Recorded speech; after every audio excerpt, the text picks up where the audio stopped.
తండ్రి కుమార పరిశుద్ధాత్మ నామములో మీ అందరికీ మరణాత. జీవాహారము అనే ఈ ఆధ్యాత్మిక కార్యక్రమానికి ప్రేమతో మిమ్మల్ని ఆహ్వానించుచున్నాము. ఈరోజు వాక్యాన్ని బైబిల్ గ్రంథము నుంచి ధ్యానించుకుందాం. లూకాసు వార్త 18వ అధ్యాయము 41వ వచనం, అలాగే 42వ వచనం. వాడు దగ్గరకు వచ్చినప్పుడు ఆయన, నేను నీకేమి చేయగోరుచున్నావని అడగగా, వాడు, ప్రభువా, చూపు పొందగోరుచున్నాను నేను. యేసు, చూపు పొందుము, నీ విశ్వాసము నిన్ను స్వస్థపరచునని వానితో చెప్పెను. ఇక్కడ మనము చూచినట్లయితే, మరి యెరికో పట్టణమునకు యేసుక్రీస్తు ప్రభువారు వచ్చినప్పుడు బహుజన సమూహము ఆయనను వెంబడించి ఉన్నారు. మరి ఆ త్రోవ పక్కన ఒక భిక్షం అడుగుకొనో ఒకని మనము ఇక్కడ చూస్తాం. అనేకులు కూడా ఆయనను దాటుకొని వెళ్ళి ఉన్నారు, కానీ ఎవరు కూడా ఆయన దగ్గర ఆగలేదు. ఎవరు కూడా ఆయనకు సహాయము చేయలేదు. ఎవరు కూడా ఆయన వైపు తిరిగి చూడలేదు. ఆయన మరి అడిగినప్పుడు, ఏంటి జనసమూహం ఏంటి, ఎవరు వచ్చి ఉన్నారు అని అడిగినప్పుడు ఇక్కడ వారు చెప్పినది ఏంటంటే, నజరేయుడు అయిన యేసు ఈ మార్గమున వెళ్ళుచున్నాడని వానితో చెప్పిరి. అప్పుడు వెంటనే యేసుక్రీస్తు ప్రభువారు చేసిన అద్భుత కార్యాల గురించి, ఆశ్చర్య కార్యాల గురించి ఆయన విని ఉన్నాడు కాబట్టి ఆయన అక్కడ కేకలు వేయడము మనము చూస్తాం. అందరూ కూడా ఆయనను, మరి నువ్వు కేకలు వేయకు అని చెప్పడము అక్కడ రాయబడి ఉన్నట్లుగా మనము చదువుకుంటాం. అయినప్పటికీ ఆయన ఇంకా ఎక్కువగా, దావీదు కుమారుడా కరుణించుము, నన్ను రక్షించుమని ఆయన కేకలు వేయడం మనము చూస్తాం.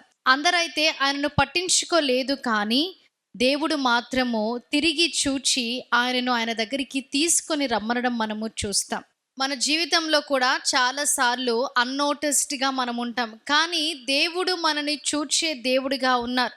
ఎవరు మనని చూచినా చూడకపోయినా, మన పరిస్థితులు అర్థము చేసుకున్నా చేసుకోకపోయినా దేవుడు మనని చూచే దేవుడిగా ఉన్నారు. మన పరిస్థితులన్నీ కూడా ఆయన ఎరిగి ఉన్నాడు. ఇక్కడ కూడా ఈ గుడ్డివాని యొక్క పరిస్థితి ఆయన ఎరిగి ఉన్నాడు. అందుకే ఆ ప్రజలు ఆయనను ఆపినప్పటికీ దేవుడు ఆయనను తీసుకొని రమ్మని వారికి ఆజ్ఞాపించెను. ఎప్పుడైతే ఆయన దేవుని దగ్గరికి మరి తీసుకొని రాబడ్డాడో, మరి నీవు ఏమి కోరుకొనుచున్నావంటే, నేను చూపును పొందాలని అనుకుంటున్నానని దేవుడితో చెప్పడం మనము చూస్తాం. ఆయన ఎంత విశ్వాసముతో అడిగాడో మరి అదే రీతిగా ఆయన స్వస్థత పొందుకోవడం మనము చూస్తాం. అక్కడ దేవుడు అంటున్నారు, నీ విశ్వాసము నిన్ను స్వస్థపరచునని వానితో చెప్పెను అని వ్రాయబడి ఉంది. ఆయనకి ఎంతో విశ్వాసం ఉంది కాబట్టి, దావీదు కుమారుడా నన్ను కరుణించుమని ఆయన కేకలు వేసి ఉన్నాడు. ప్రజలు ఆయనను ఆపినప్పటికీ ఆయన ఆగలేదు. అందుకే దేవుని దగ్గరికి తీసుకొని రాబడ్డాడు, ఆయన స్వస్థపరచబడ్డాడు. మన జీవితంలో కూడా అనేక సార్లు అట్టి పరిస్థితులు ఎదురవుతూ ఉంటాయి. మనుష్యులు మనను అంగీకరించలేని స్థితిలో, అలాగే మనుష్యులు మనని గమనించలేని స్థితిలో మనం ఉంటాం. మన పరిస్థితులు అర్థము చేసుకొని స్థితిలో మనం ఉంటాం. కానీ దేవుడు సమస్తము ఎరిగి ఉన్న దేవుడు. ఆయన దగ్గరికి మనము వచ్చినప్పుడు ఆయన మన పరిస్థితిని అర్థము చేసుకొని మన ప్రార్థనలో అంగీకరించి మనను దీవించి ఆశీర్వదించే దేవుడై ఉన్నాడు. ఇటు వాక్యాన్ని దేవుడు మీ హృదయంలో భద్రపరిచి దీవించునుగాక. ఆమేన్. ప్రార్థన చేసుకుందాం.